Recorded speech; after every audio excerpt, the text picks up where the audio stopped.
Hello Indore, मैं हूं मनस्वी और आप देख रहे हैं news talk powered by Rasoma laboratories.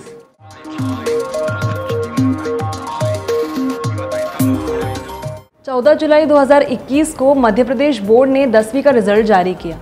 इस साल कोरोना के कारण एग्जाम्स तो नहीं हो पाई थी, पर इंटरनल असेसमेंट की बेसिस पर इस रिजल्ट को तैयार किया गया है। इस रिजल्ट से जहां एक तरफ कई सारे बच्चे बेहद खुश हैं, वहीं कुछ बच्चे ऐसे भी हैं जिस रिजल्ट से असंतुष्ट हैं। अपने रिजल्ट से असंतुष्ट सभी स्टूडेंट्स को एमपी बोर्ड ने 2 विकल्प दिए हैं। क्या है ये दोनों विकल्प, आइए जानते हैं आज के न्यूज़ टॉक में। अपने रिजल्ट से नाखुश सभी बच्चों के पास पहला ऑप्शन है अपने रिजल्ट और अपने मार्क्स को चेक करने का।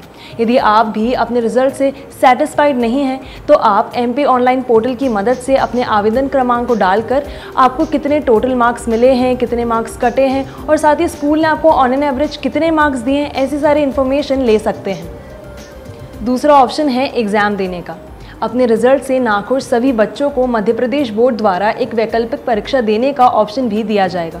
ये परीक्षाएं सितंबर में आयोजित की जाएंगी, जिसके लिए रजिस्ट्रेशन करवाना कंपलसरी होगा।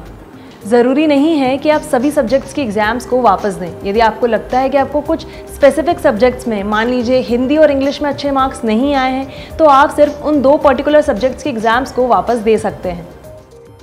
यहाँ ध्यान देने वाली बात यह है कि मध्य प्रदेश बोर्ड द्वारा जो वैकल्पिक परीक्षाएं आयोजित कराई जा रही हैं, उसमें कुछ बच्चों को शुल्क देना होगा तो कुछ के लिए परीक्षाएं निःशुल्क होंगी।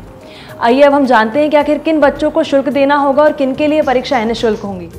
तो यदि आप एमपी बोर्ड द्वारा जारी किए गए इस रिजल्ट से नाखुश हैं या फिर आप किसी भी एक पेपर में एब्सेंट मार्क कर दिए गए हैं, तो इन दोनों सिचुएशंस में आप एग्ज़ाम वापस दे सकते हैं और इसके लिए आपको किसी भी तरह का शुल्क नहीं देना होगा, पर ज़रूरी होगा कि आप अपना रजिस्ट्रेशन ज़रूर करवाएं। यदि हम बात करें कि आखिर किन परिस्थितियों में आपको इस वैकल्पिक परीक्षा देने के लिए शुल्क देना होगा, तो सबसे पहले यदि आपका प्रवेश सूची में नाम है पर आपने एग्ज़ाम फॉर्म नहीं भरा है और ना ही उसकी फ़ीस दी है, तो आपको शुल्क चुकाना होगा। दूसरा, यदि आपने अपना एग्ज़ाम फॉर्म तो भरा है पर फीस नहीं जमा की है। और तीसरा, यदि आपने परीक्षा स्थगित होने के निर्णय जारी होने के बाद अपने एग्ज़ाम फॉर्म्स को जमा किया है। इन सभी सिचुएशंस में आपको एग्ज़ाम फॉर्म भर के फीस देने के बाद ही उस वैकल्पिक परीक्षा में बैठने की अनुमति मिलेगी। इन तीनों ही सिचुएशंस में आपको परीक्षा पत्र लिखने से पहले 900 रुपये देना पड़ेंगे। वहीं यदि हम बात करें कि यदि कोई भी स्टूडेंट परीक्षा देना चाहता है पर उसका नाम मंडल पर दर्ज किसी भी संस्था के प्रवेश सूची में नहीं है, तो ऐसी परिस्थिति में वो एग्ज़ाम नहीं दे पाएगा।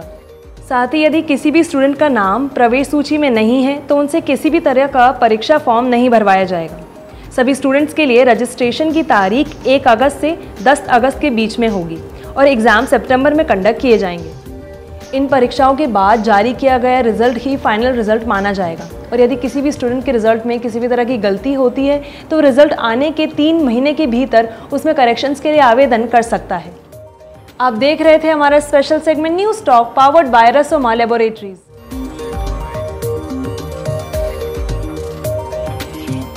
Rasoma Laboratories is a trusted brand in pharmaceutical products, producing high quality and life-saving products that customers and patients can easily depend on. So if you're looking for high quality pharmaceutical products that you can easily rely on, then choose Rasoma Laboratories without a second thought. For further details, you can visit www.rasoma.in or can simply call it 255 1210.